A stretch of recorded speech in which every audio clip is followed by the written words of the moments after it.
get this straight. The press secretary today said that any homeless person in Washington, D.C. that refuses to go to a homeless shelter will face fines and prison time. Let me say that again, just in case y'all didn't hear me.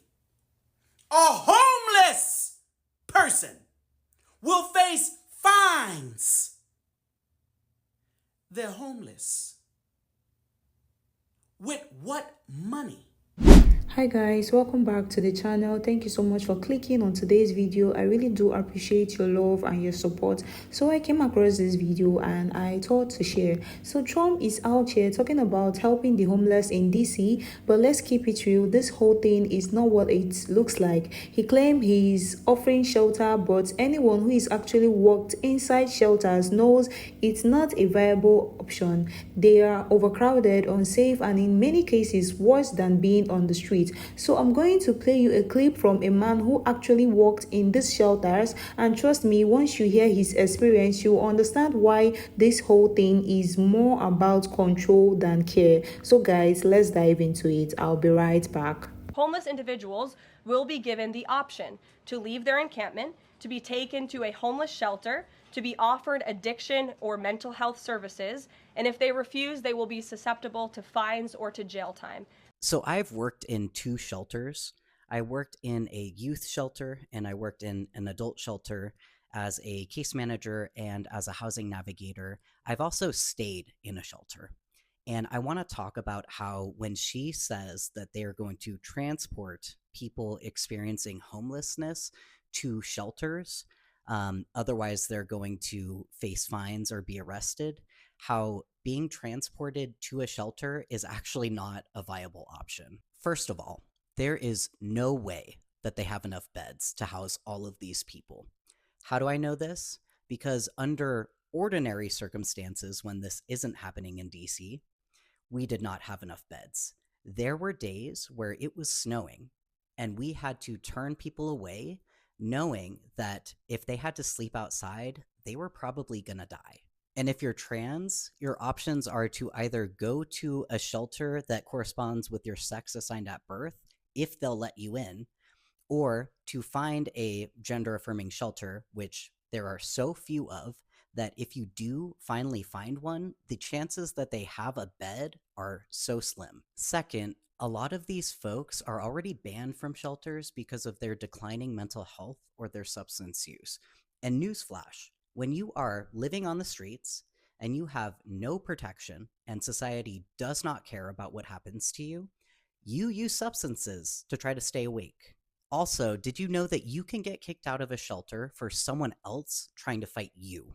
I have seen people that have had notes from work that says that they are going to be back to the shelter outside of shelter hours, which is policy for shelters to be able to accept this and save their bed. And those people have had their belongings bagged up and their beds given away. And let's say you do finally get a bed in the shelter. Now you are surrounded by people that have mental health and substance use issues, and we do not have enough case managers, housing navigators, therapists. We don't have the funding, we don't have the resources, we don't have the employees. People get their stuff stolen all the time. There are bed bugs, there are rats, there's feces. I have seen all of this firsthand. The general public has no idea how these shelters actually function, and I really need you to hear me when I say this. Them saying that these folks will be given the option to relocate to these shelters is just a way for them to make it seem less inhumane than it is. You just want to just throw us to the rats. Give us a home. How about that? How about just giving people that need a home inside, then we'd be inside. You never know why a person is homeless. I was rendered homeless for sure because my house was caught on fire. A couple of them, Red Cross put me in a hotel for 14 days and they gave me a stipend, but they were overextended because that night 3 other houses caught on fire. So where do you currently live now? Woodridge. I hate to say it, Woodridge Library on a park, on a bench, a little outside of it, so I won't be too close. And that's where I feel because it's really quiet at night, and nobody really sees me about it because it's just me and him. I don't want to be homeless. I don't want to crowd anyone. I don't want to use anyone. I just want to be in a place to live. Now, I work here at Street Sense.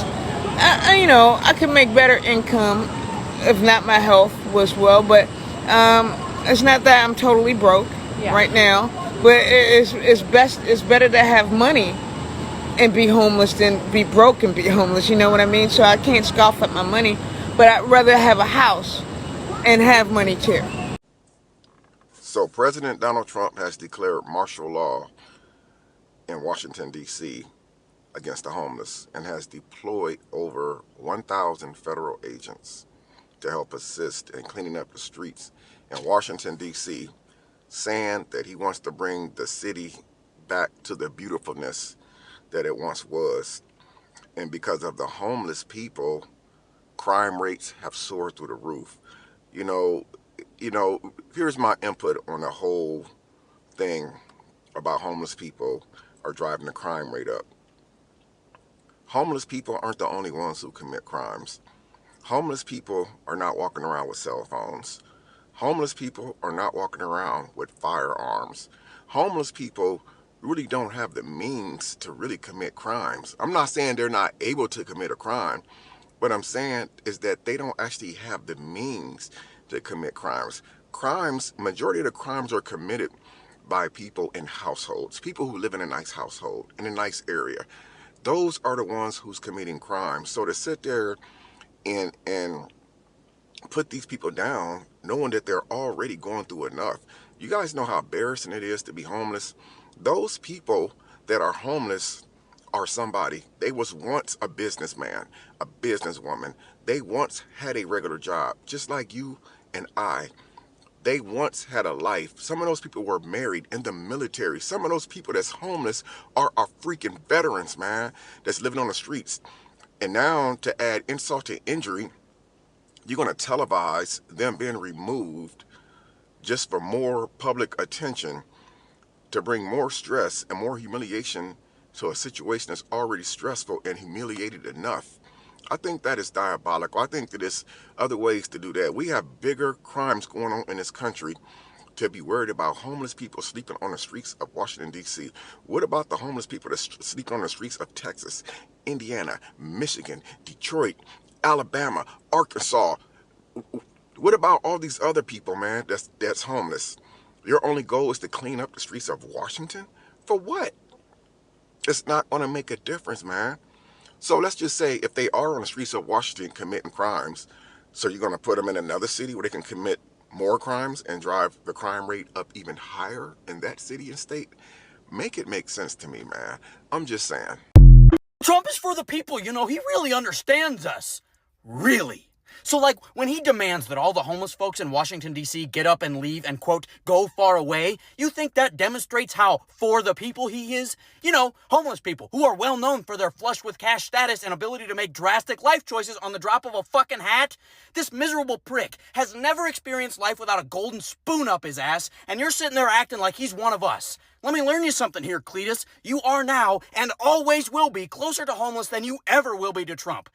He could lose 99% of his fucking wealth, and that would still be fucking true. So fuck you for the fact that you're more than willing to demonize the homeless community as being the cause of crime in Washington, D.C., like you didn't elect a 34-time convicted felon sex predator to go sit at 1600 Pennsylvania Ave for the next 4 fucking years. Sometimes I wonder what it would be like if you motherfuckers could see the hypocrisy in every goddamn thing you say. But apparently that will never come true because you seem to spout it at every goddamn turn. So get fucked. This is how you know that the United States of America is the most backwards country on the face of the earth. So Trump took to Temu Twitter and said this: "We're having a news conference tomorrow in the White House. I'm going to make our capital safer, more beautiful than it ever was before. The homeless have to move out immediately. We will give them places to stay, but far from the Capitol. The criminals, you don't have to move out. We're going to put you in jail where you belong. It's all about to happen fast, just like the border. We went from millions pouring in to zero in the last few months. This will be easy. Be prepared. There will be no more Mr. Nice Guy. We want our capital back. Thank you for the attention to this matter." And then there are some photos of homeless tents. And let me ask you a question. What would an actual leader do in this situation? Well, an actual leader would say, oh my God, I see homeless tents everywhere. Maybe this is a systemic problem. Maybe this is something that I should work on, because I'm sure that this is happening all over America. I mean, after all, the man has a majority of both houses of Congress. The man used to be a real estate developer, so I'm sure he knows something about zoning laws that are causing prices of real estate to go up. That's not the only thing, but it's one of the things that are causing prices to go up. Surely he can do something. Not this guy. Not this guy. Our president, who is a literal billionaire, is blaming people who have nothing and telling them to leave. Where are they going to go, and how are they going to get there? And is this fixing the problem? It is a billionaire telling people who have nothing that they are the problem. That is the society in which we live, and that is what this tweet is telling the entire world, okay? I want to remind you that another reason that housing prices go up is the rising costs of construction. Who is putting tariffs on Canadian lumber? He is. Who is keeping interest rates high because the tariffs are keeping inflation high? He is. Canada put a halt on foreign investments into housing, okay? And I honestly think that the United States should at least do the very same, okay? Because one of the reasons is that the housings keep getting bought up by foreign investments and hedge fund investments, and that's what's causing these prices to go up. But nobody is doing a thing about it. I mean, she had a plan to do something about it, but, she had an annoying laugh, so I guess we couldn't have that in office. And I just don't want to hear that this can't be done, because other countries have been able to do this. Even cities like Salt Lake City have been able to greatly mitigate their homeless problems. They've been able to do it. I don't see why we can't. Any leader would look at the problem, and instead of saying, you need to leave, like, hey, why don't we go ahead and fix this? And that is why we are the most backwards country on the face of the earth. So let me get this straight. The press secretary today said that any homeless person in Washington, D.C. that refuses to go to a homeless shelter will face fines and prison time. Let me say that again, just in case y'all didn't hear me. A homeless person will face fines. They're homeless. With what money? So you want to put a homeless person in debt because they refuse to go to a place that's probably worse than living on the street, rather than supporting these people, rather than not stripping them of programs that probably would have kept them afloat. You want to prosecute these people for what the government has failed to do, and that's support them.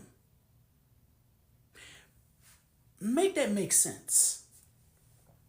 A lot of these homeless people are veterans.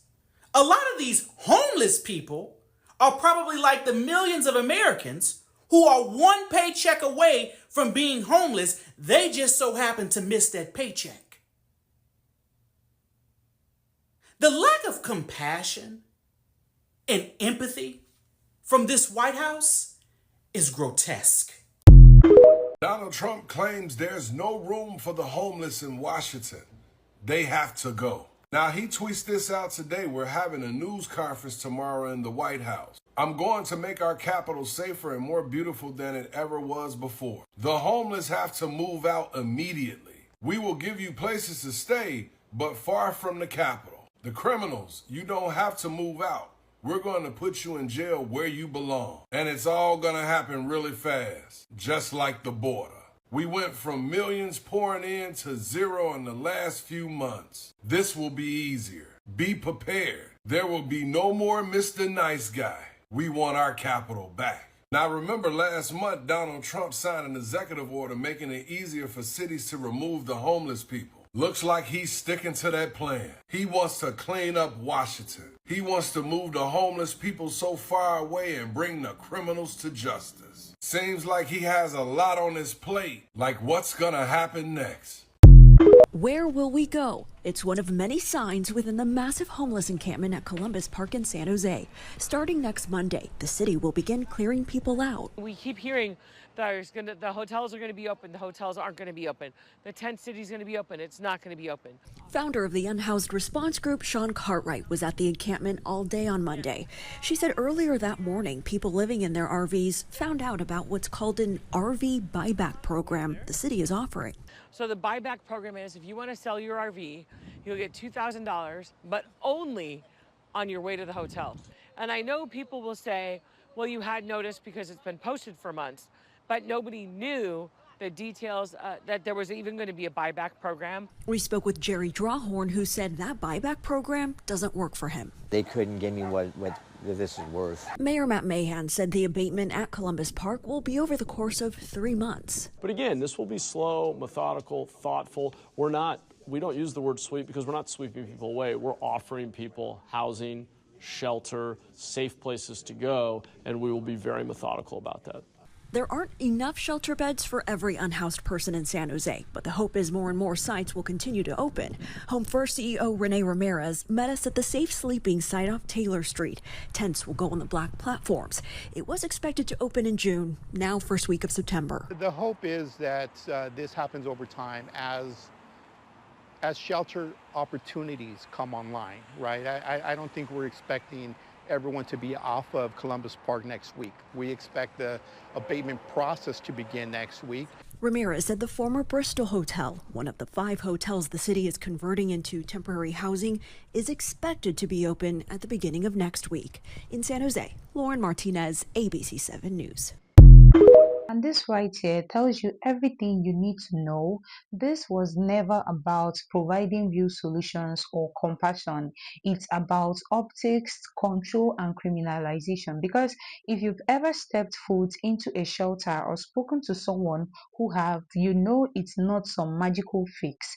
But instead of listening to those realities, Trump's answer is punishment, arrest, force, and that's not leadership, that's scapegoating.